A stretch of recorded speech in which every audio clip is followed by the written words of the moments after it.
السلام علیکم، کیسے ہیں آپ سب؟ آئی ہوپ کہ آپ سب ٹھیک ہوں گے۔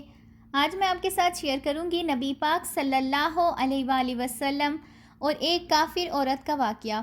تو چلیے ویڈیو کو سٹارٹ کرتے ہیں۔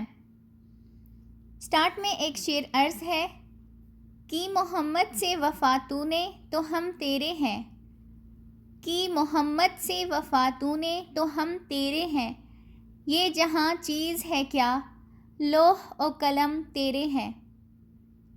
سبحان اللہ۔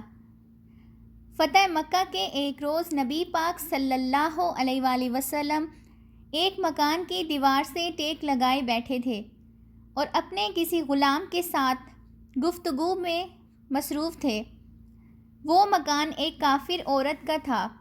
اس عورت نے جب نبی کریم صلی اللہ علیہ وآلہ وسلم کی آواز مبارک سنی تو بغض اور حسد کی وجہ سے اس نے اپنے مکان کی کھڑکیاں بند کر دیں تاکہ آپ صلی اللہ علیہ وآلہ وسلم کی آواز مبارک اس کو سنائی نہ دے۔ ادھر حضرت جبرائیل علیہ السلام بارگاہ مصطفیٰ صلی اللہ علیہ وآلہ وسلم میں حاضر ہوئے اور عرض گزار ہوئے، اے اللہ کے حبیب، آپ جس دیوار کے ساتھ ٹیک لگائے بیٹھے ہیں یہ مکان ایک کافر عورت کا مکان ہے، اور اس مکان میں رہنے والی کافر عورت نے بغض اور حسد سے اپنے مکان کی کھڑکیاں بند کر دیں تاکہ آپ صلی اللہ علیہ وآلہ وسلم کی آواز اسے سنائی نہ دے۔ مگر اے اللہ کے حبیب، اللہ سبحانہ و تعالیٰ فرماتے ہیں کہ چونکہ آپ صلی اللہ علیہ وآلہ وسلم کی پشت انور اس مکان کی دیوار کے ساتھ لگی ہے تو اس لیے اللہ نہیں چاہتا کہ اس مکان میں رہنے والی عورت جہنم میں جائے۔ اے رسول اللہ، اس کافر عورت نے اپنے مکان کی کھڑکیوں کو بند کر دیا اور ہم نے اس کے دل کی کھڑکیوں کو کھول دیا۔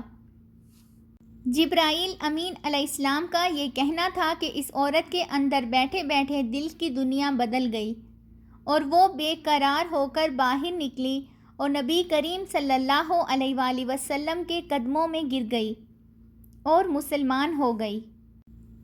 اس عورت نے رو رو کر صدقے دل سے کلمہ شہادت پڑھا اور کہا، اے اللہ کے حبیب، میں اقرار کرتی ہوں کہ آپ اللہ کے سچے نبی ہیں اور میں آپ صلی اللہ علیہ وآلہ وسلم پر صدقے دل سے ایمان لاتی ہوں۔ سبحان اللہ۔ میں قربان جاؤں اپنے نبی کریم صلی اللہ علیہ وآلہ وسلم کی شان اقدس پر، جدھر جدھر بھی وہ گئے کرم ہی کرتے گئے، کسی نے مانگا یا نہ مانگا وہ جھولیاں بھرتے گئے۔ اللہ سبحانہ و تعالیٰ ہم سب کو دیدار مصطفیٰ صلی اللہ علیہ وآلہ وسلم نصیب فرمائے، آمین ثم آمین۔ آئی ہوپ کہ آپ کو آج کی میری یہ ویڈیو اچھی لگی ہوگی، تو چینل کو سبسکرائب کرنا بالکل بھی مت بھولیے گا تاکہ مزید نئی آنے والی اچھی ویڈیوز بر وقت آپ کو مل سکیں۔ اپنی خوبصورت دعاؤں میں مجھے بھی یاد رکھیے گا۔ ملتے ہیں نیکسٹ ویڈیو میں، تب تک اللہ حافظ۔